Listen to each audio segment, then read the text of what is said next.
జోగులాంబ గద్వాల జిల్లా అలంపూర్ నియోజకవర్గంలో పలు అభివృద్ధి పనులను మంత్రి దామోదర రాజనరసింహ ప్రారంభించారు. మొదటగా అలంపూర్లోని 5వ శక్తిపీఠమైన శ్రీ జోగులాంబ బాల బ్రహ్మేశ్వర స్వామి ఆలయాలను దర్శించుకుని స్వామి అమ్మవార్లకు ప్రత్యేక పూజలు చేశారు. తెలంగాణ రాష్ట్రంలోని ప్రజలందరూ సుభిక్షంగా ఉండాలని స్వామి అమ్మవార్లను వేడుకున్నట్లు మంత్రి చెప్పారు. గత ప్రభుత్వం కృష్ణ పుష్కరాలు సందర్భంగా ఆలయాల అభివృద్ధికి 100 కోట్లు ఇస్తానని చెప్పి కేసీఆర్ మాట తప్పారని విమర్శించారు. అమ్మవారి సాక్షిగా రేవంత్ రెడ్డి ప్రభుత్వం ఇచ్చిన అన్ని గ్యారంటీలను అమలు చేస్తామని తెలిపారు.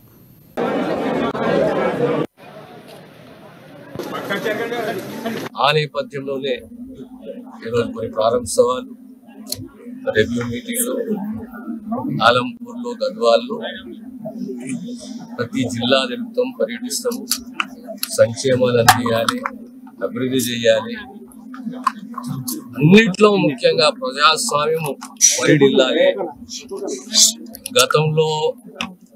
గత ప్రభుత్వం ఏ రకంగా అయితే లేదా 100 కోట్లు ఇస్తాం మేము పుష్కరాలకు అని చెప్పి మాట ఇచ్చి మాట తప్పారు.